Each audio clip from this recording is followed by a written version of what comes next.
All right, I'm selecting this image here.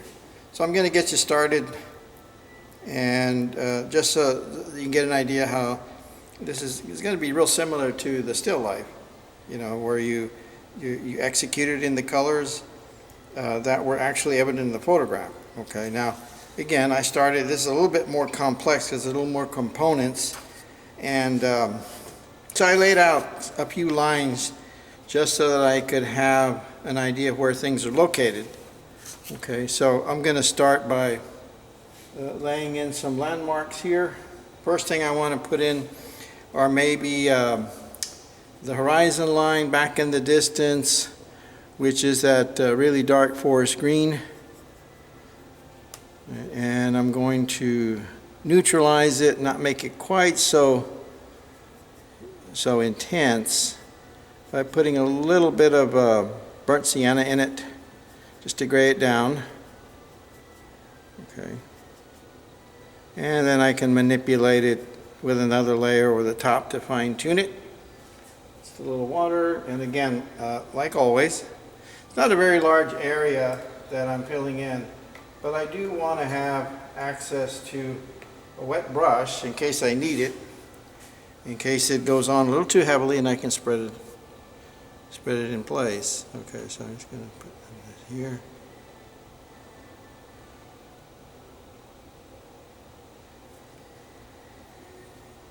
As you can see, it still looks a little too green. I'm going to doctor that up later with another layer.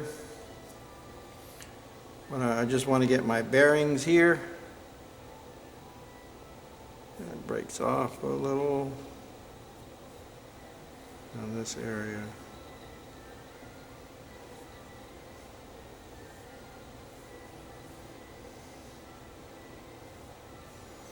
Now if you look over here, there's some, it looks like maybe some kind of architecture back there. Well, again, I used my wax crayon and I went ahead and scrubbed some in there.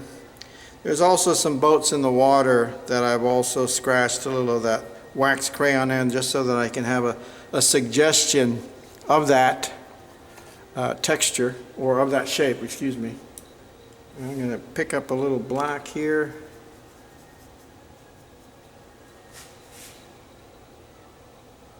Come back into this green. It should calm that down a little. And I can probably hit it again a little later. But just the fact that I've used another color or another hue or neutral is going to make the shape less mechanically even.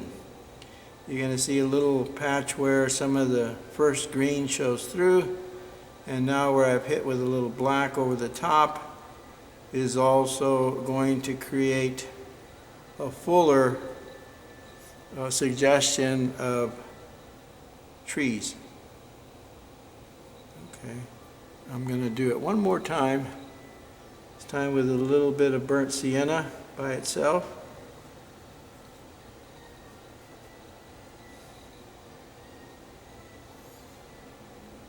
Just going to drop it in there since it's already kind of wet.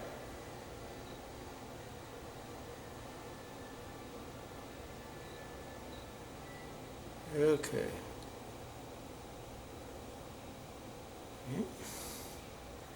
Now while I have this green handy, I could spread it elsewhere, but what I want to go next is another landmark, which are my trees. So I'm going to use my brush to put a little bit of a mixture of dark, again using green, black, a little burnt sienna. And I'm going to go ahead and just block those in. I'm going to go ahead and use a brush. They're relatively, they're not too thin.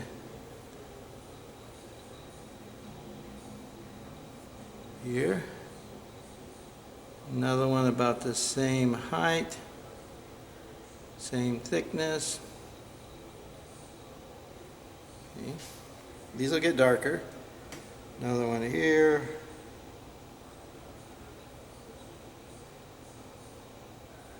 Gonna hit it again with a little black. And just a bit. This is another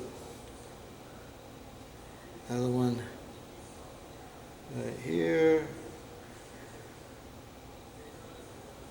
And then this is kind of a bulky one here because it looks like it's got two large branches that come together at the center. All right, let me hit the first one again. Now that it's had time to soak in.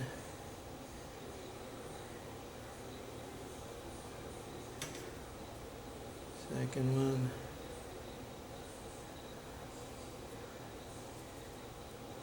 Third one.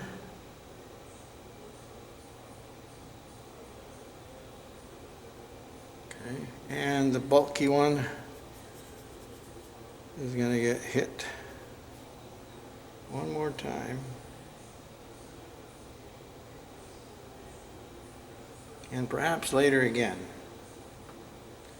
And down below, it's a cast shadow.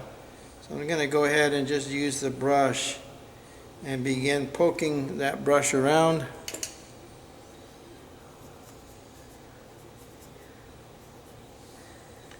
And again, creating a landmark.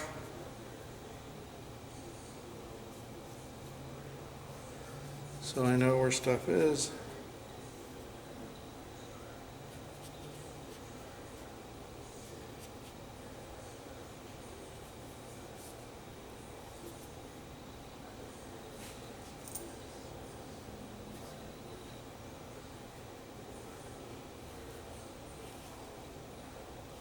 You've got some, let me squeeze out some more black.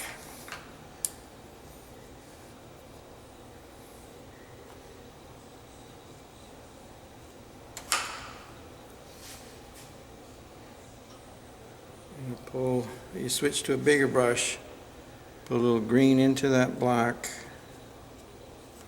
Again, I didn't wet the paper. This is dry, wet on dry. All right. So I want some stronger results first. You know, maybe I might use the wetting technique when I do the sky.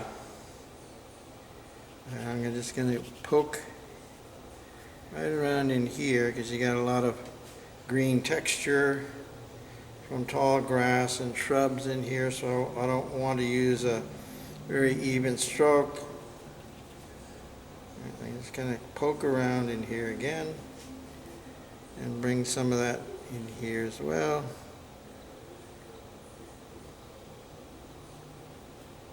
Again, because it's got two different layers on it, it's not real mechanically even, which is what I don't want. I don't want a mechanically even surface here. This is a landscape, ground cover, so it's going to be a little uneven.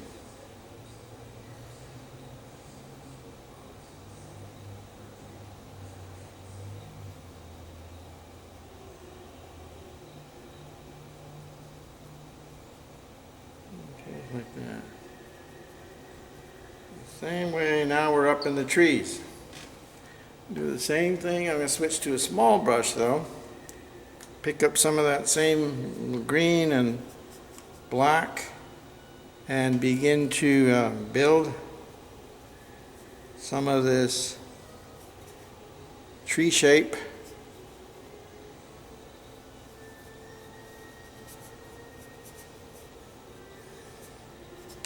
Again, no wetting of the paper. Just rotating and tapping the brush to create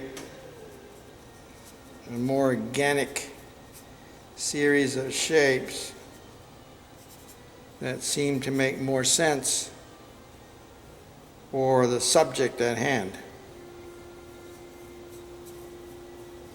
Again, you can see that even the texture of the paper is helping out.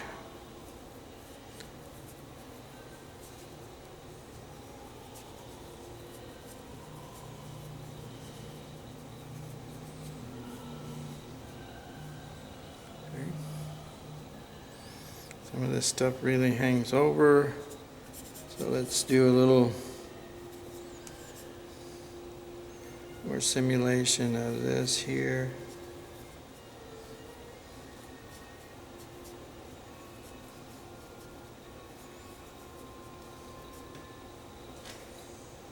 Trying to squeeze out some more black.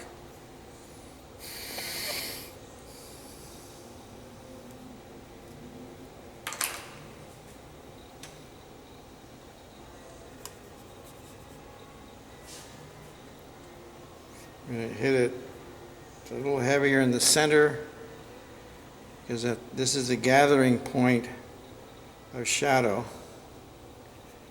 And this tree runs off over on the left side here.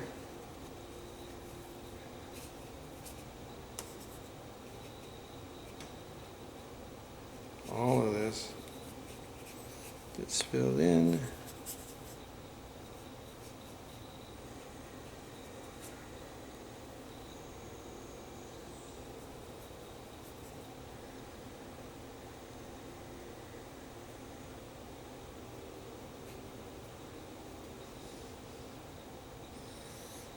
I'll probably brush a little green in here later on. I do want to tap in some texture, so I'm going to do a little speckling in here.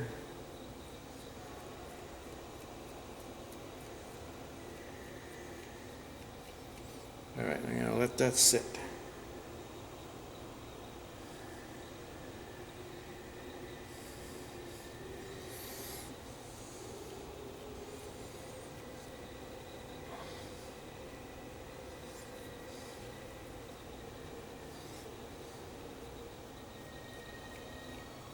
Okay, let that dry.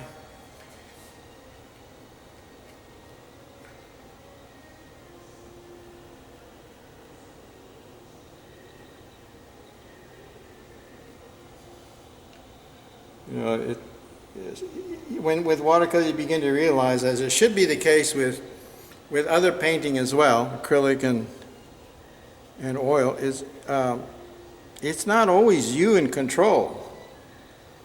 Sometimes you need to let the brush do the work for you. Okay. I'm also going to lay in a little texture down here. Got a little bit of grass that comes out.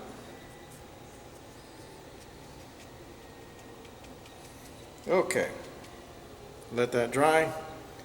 And then I'm going to come back with some other stuff, kind of push this a little further along, but basically the same kind of technique, okay? All right, see you on page 2.